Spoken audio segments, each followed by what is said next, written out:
محمد وعلى آله وصحبه أجمعين وبعد. Tonight, inshallah ta'ala, the Quranic theme that we're going to talk about is knowing Allah subhanahu wa ta'ala. Yesterday, it was obedience or obeying Allah subhanahu wa ta'ala, however you want to describe that or explain it. Knowing Allah subhanahu wa ta'ala is different. And I dare say that this is the number one theme in the Quran. As in, when I said, I kind of alluded last time or the times before that within the Quranic themes, there are major themes, and then there are medium or intermediate themes, and then there are minor themes. And the Quran talks about all of them. In almost every verse, the Quran is covering many of them. It's the canvas upon which the story of the Quran is drawn or written, illustrated for us. And I would dare say that if you were to rank the themes in terms of significance and importance and recurrence in the Quran, then I would probably rank this one to be almost the undisputed number one. And it's not something. It's not just based on observation. It's also based on the Quran itself talking about itself and talking about prophecies. So when Allah subhanahu wa ta'ala speaks about the prophets, هو الذي بعث في الأميين رسولا منهم يتلو عليهم آياته. It always starts with يتلو عليهم آياته. The prophets, their first job is to recite upon people or explain to people the signs of Allah so that they may know Him. And this is with the consensus of scholars that the reason that He would recite upon them His signs or teach them His signs is so that they may know Allah subhanahu wa ta'ala. Ibn Abbas says, وَمَا خَلَقْتُ الْجِنَّ وَالْإِنسَ إِلَّا لِيَعْبُدُونَ. Ibn Abbas' explanation is لِيَعْرِفُونَ, for him to know Him. And that's his understanding of it. رضي الله عنه وأرضاه. And of course this is a topic that does not require a lot of proof really, but it is extremely well established that the Quran is at all times trying to better describe for you who Allah subhanahu wa ta'ala is. And the reason that this is important is that you cannot achieve the true outcome, which is tawheed, without having proper knowledge of Him. You will not be able to understand the essence of the Almighty or the essence of the Divine subhanahu wa ta'ala because He is divine by definition. We don't have the ability to comprehend what that means. Our minds, our intellect, it stops at a certain level of understanding God. And after that point, we don't have the tools. And we know that we don't have the tools. So it's not that we're trying, but we're just being told you can't. We know that we don't have the tools. We know that our limitations in terms of learning things and understanding things is within time and space.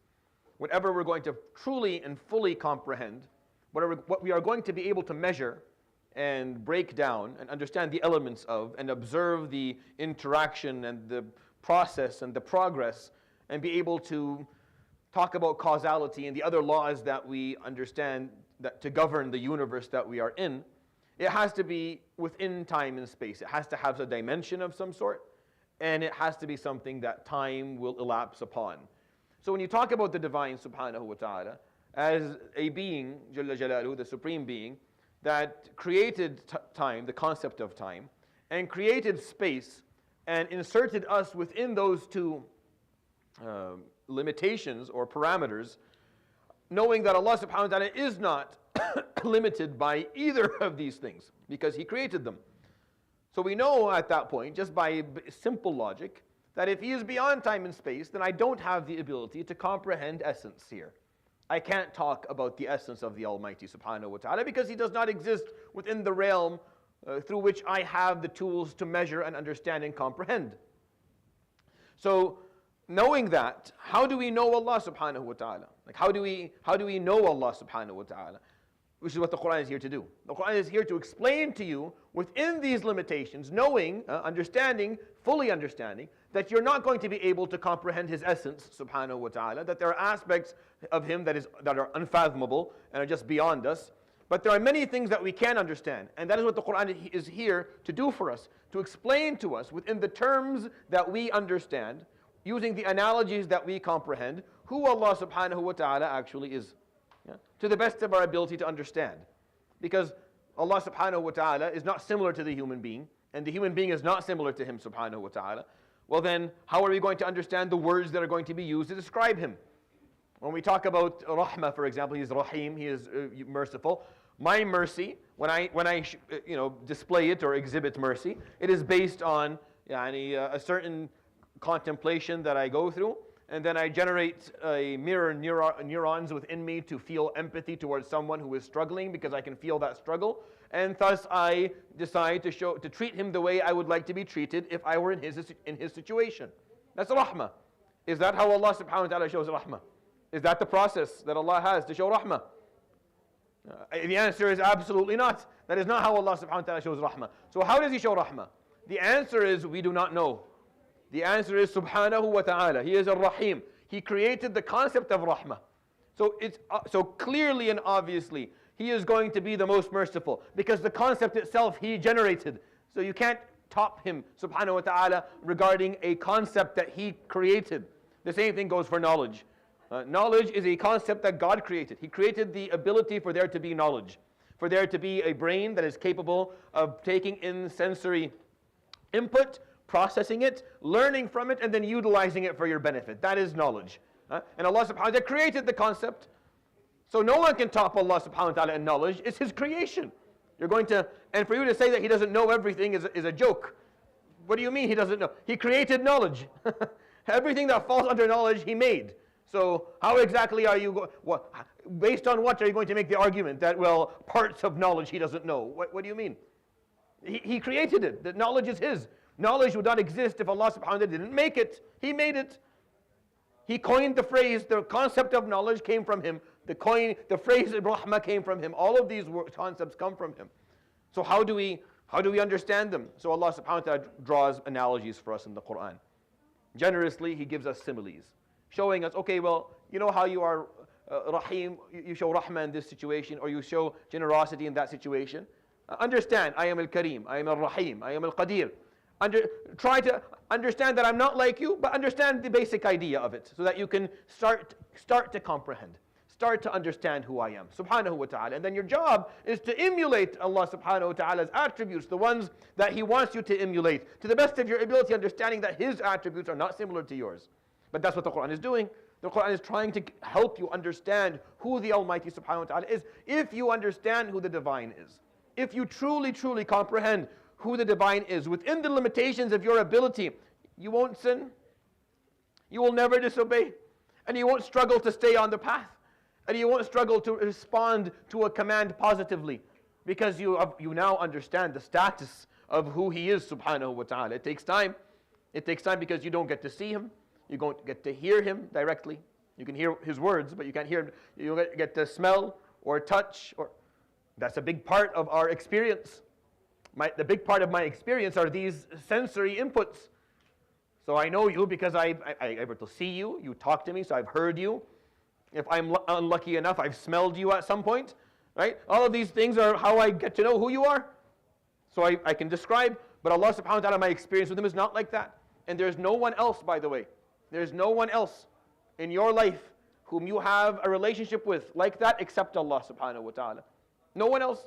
Everything else there is ability to describe, to illustrate. If you don't know your grandfather because he died before your time, someone can draw you a picture or show you one. Or someone can have you listen to a recording. You can develop some degree of attachment. The Prophet ﷺ is a human. We can describe his lihya. We can describe his eyes and his face and his cheekbones ﷺ, and his ears and his teeth and how he smiled and how he spoke and how he walked and how he dressed and how he behaved. We can describe him well enough so that you can make an image of him ﷺ, and then you can love that image. Sallallahu alayhi wa sallam ajma'in. But you can't do that with Allah subhanahu wa ta'ala. So it's a very, very specific type of relationship that you have with the Almighty subhanahu wa ta'ala. Developing this relationship with Allah subhanahu wa ta'ala, with the Divine, requires very delicate, precise, and appropriate description, which is what the Quran does.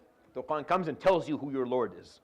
And if you understand from the Quran who Allah subhanahu wa ta'ala is, you will have a degree of exaltation, magnification, reverence, and love for Him subhanahu wa ta'ala that will fix all of your problems. That will be the solution to all of your crises. You will have no issues in your life if this piece of who Allah subhanahu wa ta'ala is clear to you and it's in your heart. It takes time. This is probably the biggest of the hurdles that you need to overcome, which is why we talk about tazkiyah. And we spend time looking at this because this is the goal, to know Allah. That's why the great scholars were called al-arifuna billah, or al-alim al-rabbani, someone who knows God well, who knows Allah subhanahu wa ta'ala. There's no point in having the knowledge of fiqh and hadith and tafsir, but not knowing Allah subhanahu wa ta'ala, not revering Him the way He deserves to be revered within your heart. And this is what this theme that is one of the, in my opinion, the number one Quranic theme. It is not trumped by any other theme. It's the number one purpose of why the Quran is here. It's what the Prophet ﷺ eloquently, very elegantly and he explained to us and made sure that he left with us the legacy for us to comprehend him. Subhanahu wa ta'ala jalla jalaluhu. So let's go through the three sets of verses for today. So the first ayah, within the first set of 4 rak'ahs that we're going to listen to inshallah tonight and enjoy, is ayah number 59 in Surah Al-An'am. And this is a gracious ayah. وَعِنْدَهُ مَفَاتِحُ الْغَيْبِ لَا يَعْلَمُهَا إِلَّا هُ وَيَعْلَمُ مَا فِي الْبَرِّ وَالْبَحْرِ وَمَا تَسْقُطُ مِنْ وَرَقَةٍ إِلَّا يَعْلَمُهَا وَلَا حَبَّةٍ فِي ظُلُمَاتِ الْأَرْضِ وَلَا رَطْبٍ وَلَا يَابِسٍ إِلَّا فِي كِتَابٍ مُبِينٍ. So he says, subhanahu wa ta'ala, وَعِنْدَهُ, and with Allah subhanahu wa ta'ala lies the keys of the unseen, of al-ghayb. The keys to the unseen, to the realm that we do not have access to, that we have very little knowledge of aside from what He tells us subhanahu wa ta'ala, and is not a part of our experience outside of that which our ruh can pick up on in terms of its own sensitivity. In His hands exist the keys to the unseen. And these mafatih, mafatih al-ghayb, only Allah subhanahu wa ta'ala has. No human being has these things. No one can talk to you about al-ghayb outside of what Allah subhanahu wa ta'ala has revealed to them, outside of what Allah subhanahu wa ta'ala has explained to them, because He carries those keys. وَيَعْلَمُ مَا فِي الْبَرِّ وَالْبَحْرِ, and He knows subhanahu wa ta'ala all that which exists on land and all that which exists within the sea. And then He goes into some degree of detail. He says, وَمَا تَسْقُطُ مِنْ وَرَقَةٍ إِلَّا يَعْلَمُهَا. And imagine this picture that He's drawing for you, subhanahu wa ta'ala. And there is not a leaf that falls one day from a tree and hits the ground, except Allah subhanahu wa ta'ala has the full knowledge of what it did, when it fell, how it fell, why it fell, and when it hit the ground. وَمَا تَسْقُطُ مِنْ وَرَقَةٍ. Now the surah gives this example, because imagine the trillion upon trillion upon trillion leaves that have fallen from trees historically. I don't think even trillion is a proper numeric description. It's probably way beyond that, like way beyond as in 3 or 4 or 5 extra zeros to be added to the number, so I don't even know what that would be called at this point. But imagine how many of these have fallen throughout history. Each and every one of them was known to Allah subhanahu wa ta'ala as it fell, documented within His knowledge subhanahu wa ta'ala. The reason he's saying this is because the first verse, he says, Mafatihul Ghayb, the keys of the unseen. That's a general statement of knowledge. وَيَعْلَمُ مَا فِي الْبَرِّ وَالْبَحْرِ, and He knows all that which is on the land and all that which is in the sea. A general statement, a blanking statement of His knowledge. And then you may think, well, yeah, He knows things in general. But does He really know what's happening to me? You see a leaf when it falls from the tree in the fall? Yeah, it's documented. Every leaf that has ever fallen from any tree, and that will ever fall from any tree, is a part of Allah subhanahu wa ta'ala's detailed knowledge. So the ayah that I'm sharing with you at the beginning, knowing Allah subhanahu wa ta'ala, knowing Allah through knowing or understanding His knowledge. Start by appreciating what it means for Allah subhanahu wa ta'ala to describe His own knowledge. وَلَا حَبَّةٍ فِي ظُلُمَاتِ الْأَرْضِ, and there is no grain within the darkness of earth, within the extreme levels of darkness that exists on earth. وَلَا رَطْبٍ, nor anything that is green or has life in it. وَلَا يَابِسٍ, nor anything that is dead or has no life in it. إِلَّا فِي كِتَابٍ مُبِينٍ, except it is documented in a clear record. It is documented in a clear record.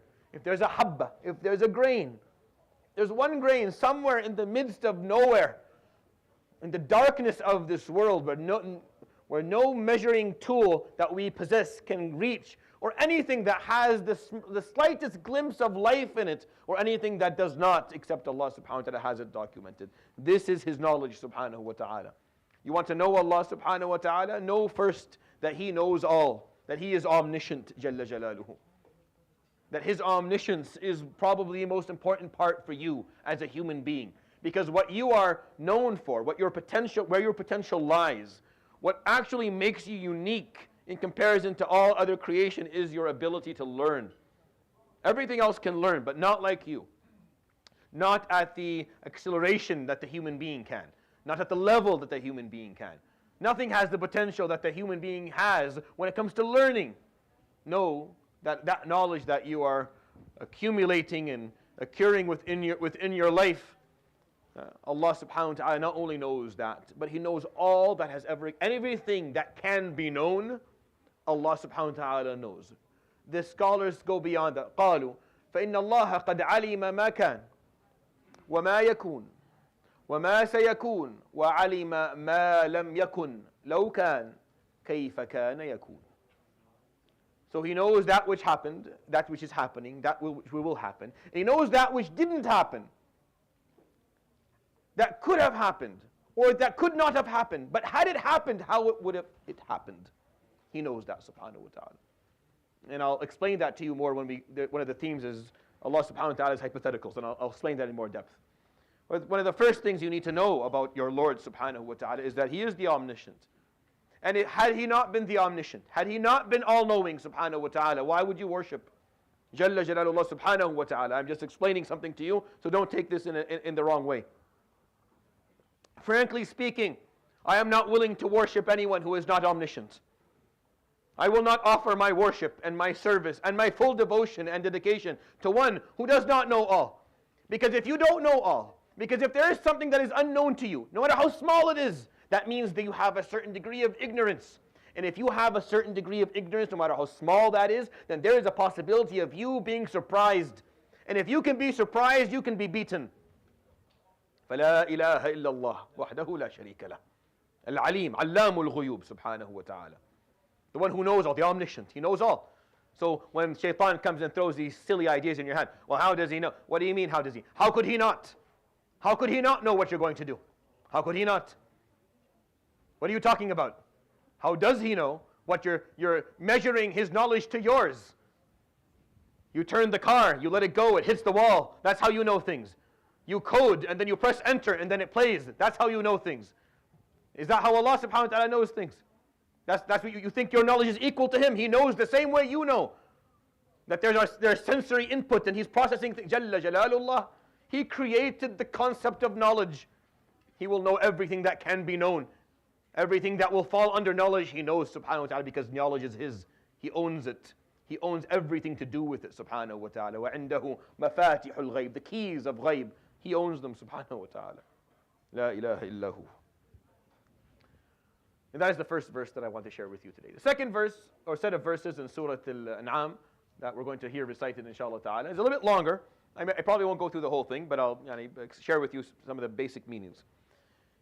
Where He says subhanahu wa ta'ala, إِنَّ اللَّهَ فَالِقُ الْحَبِّ وَالنَّوَى يُخْرِجُ الْحَيَّ مِنَ الْمَيِّتِ وَمُخْرِجُ الْمَيِّتِ مِنَ الْحَيِّ ذَلِكُمُ اللَّهُ فَأَنَّى تُؤْفَكُونَ فَالِقُ الْإِصْبَاحِ وجعل الليل سكنا والشمس والقمر حسبانا ذلك تقدير العزيز العليم. Indeed, Allah subhanahu wa ta'ala is the one who split the grain, who split the seed, al-habbi wal-nawa. He is the one who brings life forth from that which is dead, and He brings death forth from that which is alive. That is Allah. فَأَنَّى تُؤْفَكُونَ. So who is it that is telling you otherwise? Or who is it who is capable of getting you to believe otherwise? فَالِقُ الْإِصْبَاحِ. He is the one who breaks the dawn with the first beam of light. وَجَعَلَ اللَّيْلَ سَكَنًا. And He made night a time for you to rest. وَالشَّمْسَ وَالْقَمَرُ حُسْبَانًا. And the sun and the moon as means for you to calculate your days and your months. ذَلِكَ تَقْدِيرُ الْعَزِيزِ الْعَلِيمِ. That is the decree of the unfathomable, of the omniscient subhanahu wa ta'ala. when you go through these verses, you're going to listen to them today when they're recited. To me, this is, in the Quran, everyone has a different flavor of what moves them. For me, it's the verses that speak of the divine subhanahu wa ta'ala.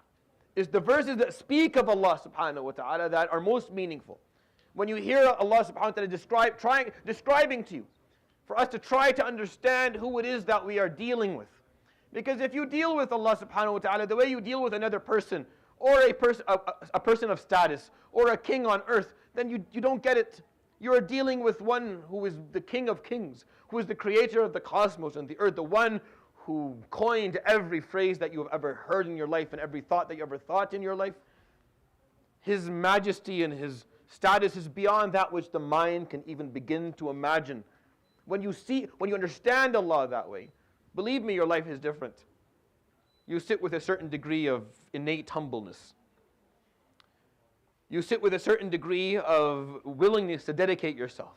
And you have a certain level of trust, no matter how dark it gets, and no matter how horrible things look for you. You know that you are under the eyesight of the Omniscient subhanahu wa ta'ala, of the Aziz, of the one with all the status, the one who owns status, the unfathomable one.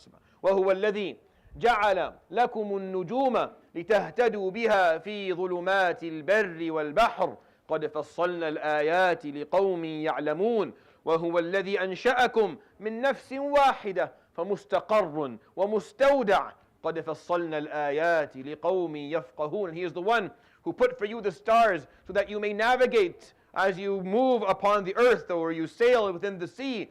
We have already established for you the signs for those who have any degree of knowledge. He is the one who created all of you from one soul, from one nafs. And from that they have found establishment on earth, mustaqar. And they have found a lying place at the end, mustawda. We have already established all of these signs for those who are willing to reflect, يفقهون. وهو الذي أنزل من السماء ماء فأخرجنا به نبات كل شيء. And He is the one who descended from the sky water. And then listen to this ayah. This is what He says here, subhanahu wa ta'ala. فَأَخْرَجْنَا بِهِ. And then we extracted from that water, with it, or using that water, the seed or the plant of everything. The nabat doesn't mean just plant. Nabat, if you use it in the form of a verb, or what is understood as a verb, then it's the growth. It's the growth. Nabata, it grew. ينبت العلم بين اثنين. Knowledge grows between two people. It's not a plant between two people, it grows. So nabata is used even to describe a young person. ما منبته. Where was he? His seed? No, you use the word seed, but it's figurative because it means to grow. فأخرجنا به نبات كل شيء. We extracted with this water the growth of everything. Of everything. That's what He says, subhanahu wa ta'ala. From the ground, everything came. Everything. This ayah, فَأَخْرَجْنَا مِنْهُ خَضِرًا. And we brought from that which is green. He just said green. The first sign of life was that green. فَأَخْرَجْنَا مِنْهُ خَضِرًا نُخْرِجُ مِنْهُ حَبًّا مُتَرَاكِبًا. And from that grain, that would sit parts of it on top of other parts of it. وَمِنَ النَّخْلِ مِنْ طَلْعِهَا قِنْوَانٌ دَانِيَةٌ. And from the palm trees, you will find the groups of dates that are close for you to eat. وَجَنَّاتٍ مِّنْ أَعْنَابٍ وَالزَّيْتُونَ وَالرُّمَّانَ. And then gardens of grapes and zaytun and pomegranate. مُشْتَبِهًا. They look similar. وَغَيْرَ مُتَشَابِهًا. But they don't taste the same. انظُرُوا إِلَى ثَمَرِهِ إِذَا أَثْمَرَ وَيَنْعَ. Look with your eyes as it comes to fruition, as it ripens. إِنَّ فِي ذَلِكُمْ لَآيَاتٍ لِقَوْمٍ يُؤْمِنُونَ. Indeed, within that there are signs for those who are seeking belief and seeking closeness. He's talking about how He created things, subhanahu wa ta'ala. He brought water down, and from water He brought the nabat, the growth of everything. Everything came from the soil of the earth. It all grew from there. We grew from the earth. People who get offended when they say, "Oh, we're a part of evolution." What are you offended by? What are you offended by? That you're a part of earth, that you share DNA with a tree. You're offended by that. You're offended that we all come from the earth, that we share an origin of life with everything around us. This is beautiful, ya akhi. This is absolutely breathtaking. That Allah subhanahu wa ta'ala would send water from the sky, and from it He would extract all life. One code. You think you're a good coder? One code of DNA. Just one. Created everything you see and everything you'll ever see and everything that you've ever seen here on earth in terms of life. You're impressed by coding. That's a code that's worth being impressed by. Continues to find ways to correct itself and adapt to the environment and bringing forth this beautiful person in front of me. This thinking, speaking, talking, capable of khair being in front of me. This is His creation, subhanahu wa ta'ala. That's who Allah subhanahu wa ta'ala is. That's what He did. That's what He brought. هذا خلق الله. That's what He says. This is the creation of Allah. فأروني, show me. ماذا خلق الذين من دوني. Show me those who are less than Him. What did they create? Nothing, Ya Rabb. Ya Rabb, when it comes to creation, we created nothing. Zero. We just imitate. We imitate. We see what you've done and then we try to do the same. We saw a falcon, we made a plane. We saw a duck, we made a boat. That's it. We saw your coding within every cell within our bodies. We came up with algorithms. Whatever you made, we just imitated what you did. And not too great. The imitation is not amazing. It requires a lot of work. What He did, subhanahu wa ta'ala, is much more beautiful. Why? With what? With water coming from the sky, bringing forward the nabat of everything, the origin of everything, starting with a little bit of green. A little bit of green, and that green would grow into everything that we are today. Subhanallah wa bihamdih. When you hear these things from me, this is just reason for you to increase your tasbih of Allah subhanahu wa ta'ala. Because you understand how simple it was for Him. How complex it is for us to even begin to understand. To scratch the surface of understanding what He made. And for Him, very simple. ماء نبات كل شيء. يلا go. خلاص.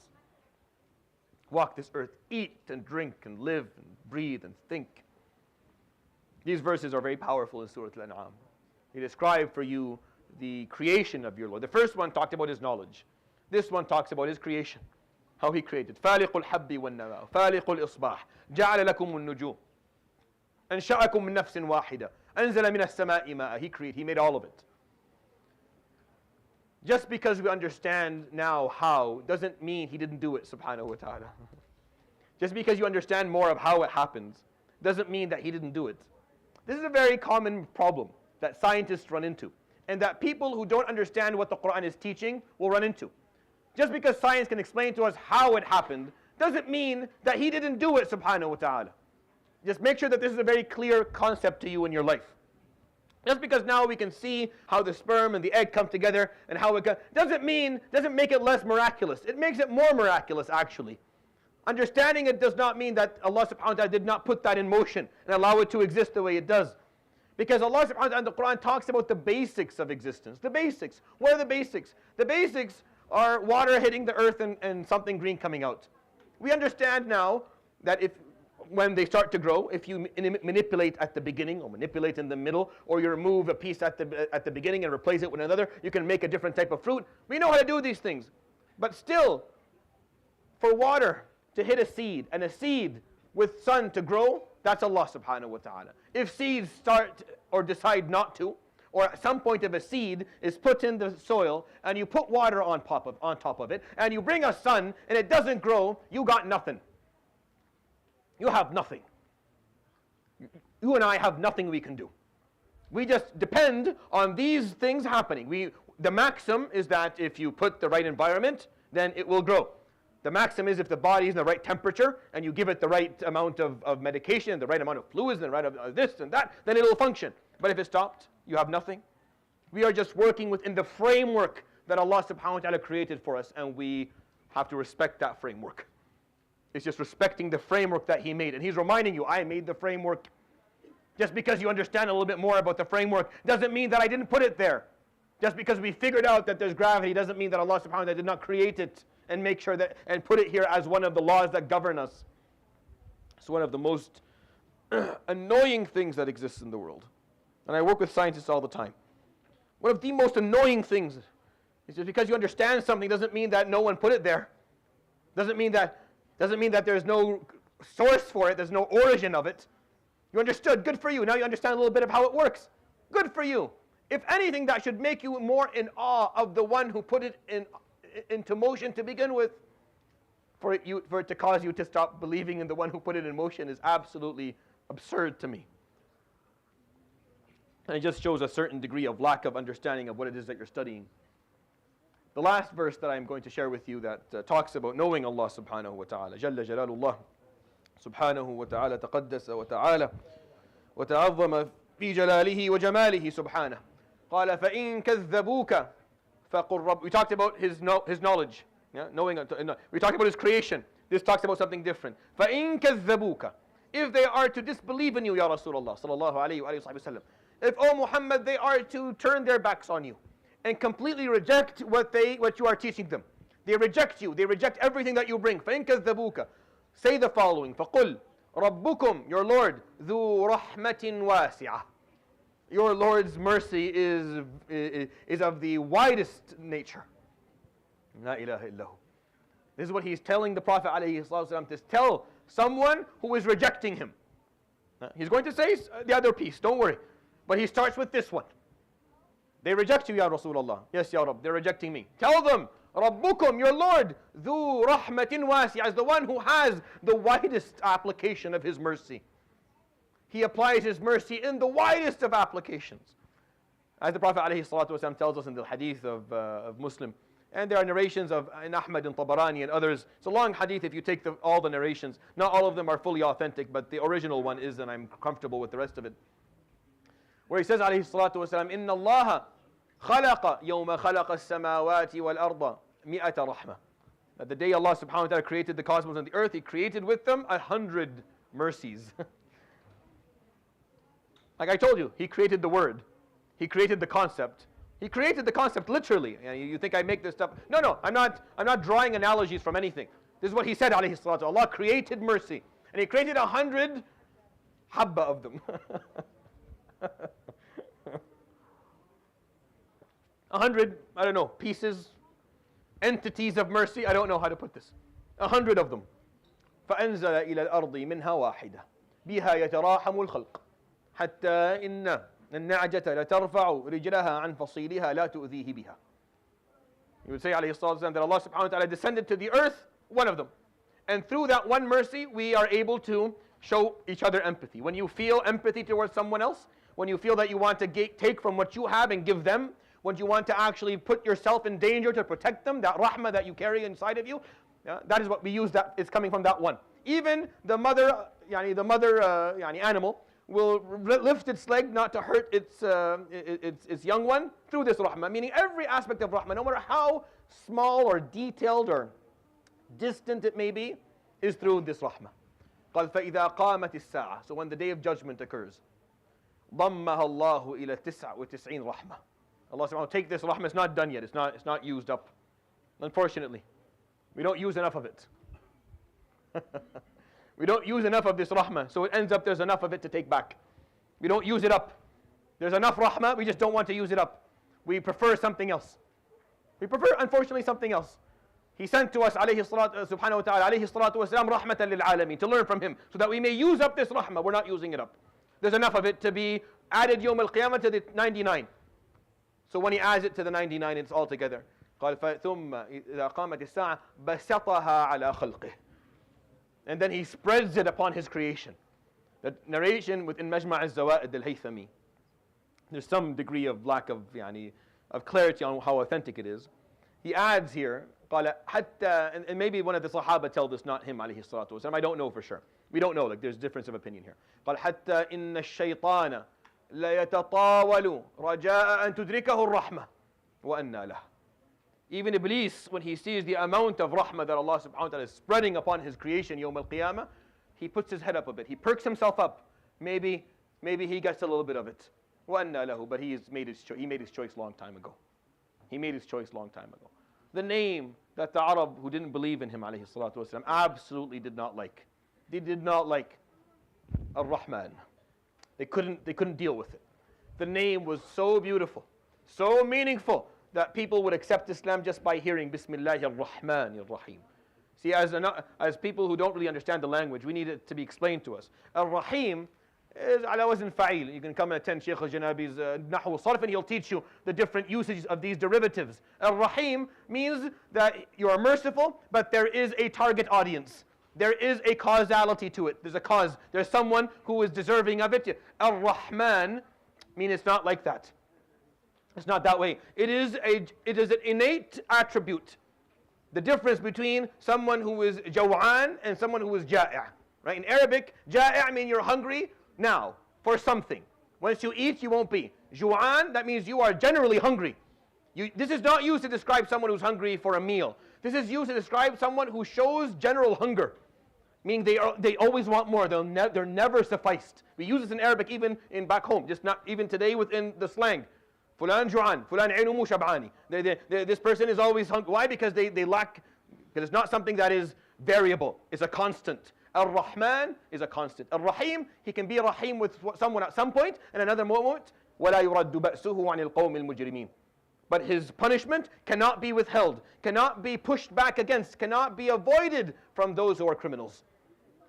Right? But Ar-Rahman meant that everyone deserves and everyone will get a certain degree of rahmah from him. Because his nature, subhanahu wa ta'ala, if I can use that term, may Allah forgive me, Ya Rabbi ghfirli, his essence is that he is Rahman, subhanahu wa ta'ala. And this was so beautiful that people, they gravitated towards this description of their Lord. So he was told, alayhi salatu wasalam, they've disobeyed you. Yes. They have turned their back on you. Yes. They are refusing to listen to you. Yes. فَقُلْ, say this, رَبُّكُمْ ذُو رَحْمَةٍ وَاسِعَةٍ. Your Lord is that of wide mercy. Yeah. He describes that subhanahu wa ta'ala elsewhere in the Quran. Right? What does he say? He says, وَرَحْمَتِي وَسِعَتْ كُلَّ شَيْءٍ. And my mercy and my compassion has encompassed everything. Everything. Are you a thing? Allah has encompassed you with His mercy. Anything, thing, whatever it is, living, not living, human, non-human, Muslim, non-Muslim, he is encompassed, he or she are encompassed by Allah subhanahu wa ta'ala's mercy. Because يقول عليه الصلاة والسلام مكتوب على عرش الرحمن رحمتي سبقت غضبي. Another narration, رحمتي غلبت غضبي. Upon his throne subhanahu wa ta'ala inscribed is my compassion always beats my wrath. My compassion comes before my wrath subhanahu wa ta'ala. This is how he's telling the Prophet alayhi salatu wasalam to respond to someone who is not accepting their deen. Takzeeb is not that they don't want to believe just generally. Takzeeb means they are actively working against him alayhi salatu wasalam. They are fighting him. They know he's teaching the truth, but they're refusing to do it anyways. That's takzeeb. This is animosity of religion. This animosity of messaging. He is told alayhi salatu wasalam, remind them of what? First remind them that your Lord's mercy encompasses everything. Rahma wasi'ah. And that's why we come here. Why are you here tonight? What do you want? That's all you want. That's all you want. That's why you're here. You're coming every night because you want Allah subhanahu wa ta'ala to encompass you within His compassion. To grant you full, on top of the Rahman piece, to grant you the Rahim piece. You are already getting the Rahman part of it. You want the Rahim part of it. You want Him to encompass you with the extra part of compassion that only those whom He loves get, subhanahu wa ta'ala. But then He's also told alayhi salatu wasalam to say, وَلَا يُرَدُّ بَأْسُهُ عَنِ الْقَوْمِ الْمُجْرِمِينَ. But His punishment cannot be held back from those who are deserving of it. And those are the three sets of verses that I want to share with you. They talk about Allah subhanahu wa ta'ala and knowing Allah subhanahu wa ta'ala. Three things. There's much more obviously, but three aspects to know. Number one, know of His knowledge subhanahu wa ta'ala. Know that He is omniscient and that He knows all. He knows the general and He knows the details subhanahu wa ta'ala. Nothing goes unknown. Nothing that you have done, doing today or will do in the future. Know that Allah subhanahu wa ta'ala created everything purposefully. He created it with a mission, with vision, and He put it here for you to function. And you're a part of that creation. So observe that and embrace it and allow it to sink in yourself because you're a part of His creation because He's al-Khaliq subhanahu wa ta'ala. And last but not least, He is subhanahu wa ta'ala the most compassionate. And He is the one who will also establish punishment. He will also give out punishment when needed. So just like you hold on to His rahmah subhanahu wa ta'ala, hoping for it, asking for it, pleading for it, you are also in fear of at one point facing the name of His ba's, facing His punishment and His wrath subhanahu wa ta'ala. Allah subhanahu wa ta'ala salamata وأن يعفو عنا وأن يغفر لنا وأن يرحمنا. وأند with that إن شاء الله تعالى. سبحانك الله بحمدك أشهد أن لا إله إلا أنت أستغفرك وأتوب إليك وصلى الله وسلم وبارك على نبينا وحبيبنا وقرة أعيننا محمد وعلى آله وصحبه أجمعين. جزاكم الله خير. بارك الله فيكم.